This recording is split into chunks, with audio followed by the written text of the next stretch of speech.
Hello दोस्तों, कैसे हैं आप लोग? आशा करती हूँ आप लोग बहुत अच्छे होंगे, अपना ख्याल रख रहे होंगे। अभी कुछ दिन पहले मैंने काले तिल के लड्डू आप लोगों के साथ शेयर किए थे, जो कि आप लोग को बहुत ही ज़्यादा पसंद आ रहे हैं। तो अब मैं आप लोगों के साथ शेयर करने जा रही हूँ सफ़ेद तिल के लड्डू।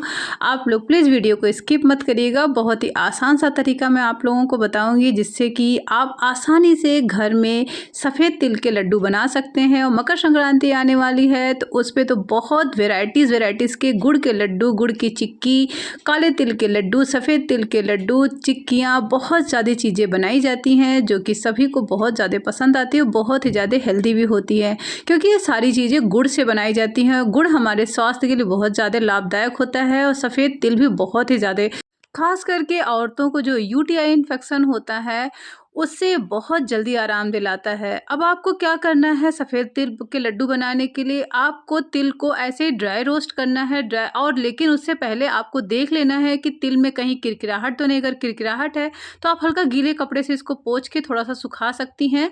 उसके बाद से आप इसको ड्राई रोस्ट कर दीजिए और ड्राई रोस्ट करने के बाद से इसको आप निकाल दीजिए ठंडा होने के लिए। इसको गरम-गरम इस्तेमाल नहीं करना है, थोड़ा-सा इसको ठंडा होने देना है। तो जब तक ये ठंडा होगा तब तक हम इसके लिए चाशनी बना देंगे। ध्यान रखिएगा कि आप चीनी की चाशनी का प्रयोग जितना हो सके उतना कम करें तो ज़्यादा अच्छा होगा, आपके स्वास्थ्य के लिए भी और आपके घर वालों के स्वास्थ्य के लिए भी। और सबसे अच्छी बात ये होती है कि गुड़ हमारी पाचन शक्ति को बहुत ज़्यादा अच्छा बनाता है।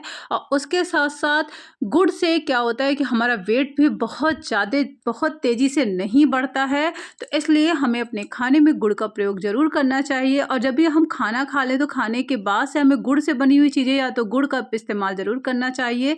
सुबह के खाने में यानी दोपहर के खाने में और शाम के खाने के बाद से हमको ये इस गुड़ का प्रयोग ज़रूर करना चाहिए। तो हमने गुड़ डाल दिया, थोड़ा-सा पानी डाल दिया। पानी हमने 2 से ढाई चम्मच के लगभग ही डाला है, ज़्यादा हमने पानी का इस्तेमाल नहीं किया है।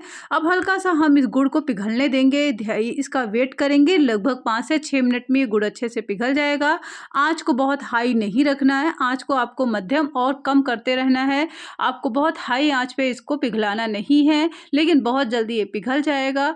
गुड़ भी हमारे स्वास्थ्य के लिए बहुत ज़्यादा लाभदायक होता है। उसके अलावा हमारे स्वास्थ्य के लिए सफ़ेद तिल, काला तिल दोनों बहुत ज़्यादा लाभदायक होता है। हमारे स्वास्थ्य के लिए मूँगफली, चना, ये सारी चीज़ें बहुत ज़्यादा लाभदायक होती हैं। इसीलिए जब मकर संक्रांति का त्योहार आता है तो उस टाइम इन सब से हमारे यहाँ कुछ न कुछ रेसिपीज़ बनाई जाती है। देखिए, जिस टाइम मकर संक्रांति का त्योहार जो होता है ना, वो मनाया इसलिए जाता है क्योंकि मकर संक्रांति के दिन हमारे सूर्य देवता मकर रेखा पर पहुँचते हैं, जो कि विषुवत रेखा से यानी कि भूमध्य रेखा से 23.5 डिग्री दक्षिण में स्थित है। और हम जो यानी कि जो हम भारतीय हैं, वो हम लोग कर्क रेखा पे हैं। तो कर्क रेखा की भी दूरी सेम उतनी ही है, लेकिन ये उत्तर में स्थित है। तो ये वर्ग किलोमीटर में इसको नापा जाता है।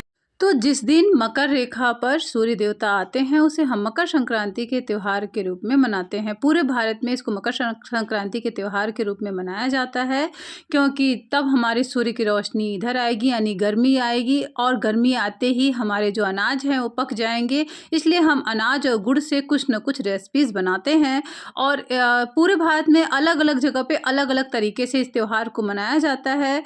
उत्तर भारत में इसे मकर संक्रांति के नाम से जाना जाता है। उसके अलावा पंजाब में इसे लोहड़ी के रूप में, और दक्षिण भारत में इसे पोंगल के रूप में, उसके अलावा पूर्वोत्तर भारत में इसे बिहू के त्योहार के रूप में मनाया जाता है। तो अलग-अलग जगहों पे इस त्योहार को अलग-अलग तरीके से मनाया जाता है। इस त्योहार को मनाने के लिए ज़्यादा से ज़्यादा अनाज का इस्तेमाल किया जाता है, क्योंकि हम इस बात की खुशी मनाते हैं कि मकर रेखा पे हमारे सूर्य देवता आ चुके हैं। तो हमारे सूर्य देवता जब मकर रेखा पे आ जाते हैं तो हमारे यहाँ मकर संक्रांति का त्योहार मनाया जाता है। तो जो नॉर्थ इंडिया में मनाया जाता है, उसमें तिल के लड्डुओं का प्रयोग बहुत ज़्यादा इम्पोर्टेंट होता है। काले तिल और सफ़ेद तिल, इन सब का दान भी किया जाता है, इनके लड्डू बनाए जाते हैं, इनकी चिक्की बनाई जाती है और इनको खाया भी जाता है। फर्स्ट जो चीज़ खाई जाती है नहा के स्नान करने के बाद से, यानी गंगा जल में बहुत सारे लोग स्नान करते हैं। और तो जिनके यहाँ गंगा जी नहीं है आसपास, तो वो लोग गंगा जल अपने पानी में, अपने यानी कि नहाने के पानी में इस्तेमाल करते हैं। और उसके बाद से जो पहला जो लोग निवाला लेते हैं, वो लोग वो तिल का ही खाते हैं, तिल गुड़ ही खाते हैं। हैं तो तिल गुड़ के लड्डू बनाना बहुत आवश्यक होता है। तो हमारा जो गुड़ की चाशनी है, जैसा कि हमने पहले की वीडियोज़ में बताया था कि जब हमारा गुड़ पिघल गया तो हमने हल्का सा पानी में उसको डाल दिया। जब हमने देखा वो अच्छे से बंध रहा है तो हम समझ गए कि हमारे लड्डू भी बनने लगे हैं। तो हमने चाशनी इसमें डाल दिया, जो हमारी भुने हुए तिल रखे थे। उसके बाद से अब हम लड्डुओं को बना लेंगे। तो देखिए लड्डू हम बनाने बड़े ही आसानी से लड्डू बन जाएँगे। आप देख सकते हैं कितने आसानी से बन रहे हैं। आराम से एक हाथ से, कुछ बिल्कुल भी हमको ये दूसरा हाथ इस्तेमाल नहीं करना पड़ रहा है। वैसे लड्डू तो ढेर सारे बने हैं, लेकिन हम आपको थोड़ा-सा ही दिखा रहे हैं। आप देख सकते हैं कितने लड्डू बन गए हैं और बहुत ही ज़्यादा टेस्टी भी लगते हैं, बहुत ज़्यादा हेल्दी भी होते हैं। तो आप लोग भी अपने मकर संक्रांति पर या फिर अपने लिए आप ये वाले लड्डू ज़रूर बनाएँ, क्योंकि बहुत ही ज़्यादा हेल्दी हैं होते हैं। तो आप लोग भी अपने घर पर इस लड्डुओं को बनाइए, खाइए। हमारे चैनल को लाइक, सब्सक्राइब और शेयर करना बिल्कुल भी मत भूलिए। और आप सभी लोगों को मकर संक्रांति की एडवांस में शुभकामनाएँ। आप सभी लोग इस वाले लड्डुओं को बनाइए, खाइए।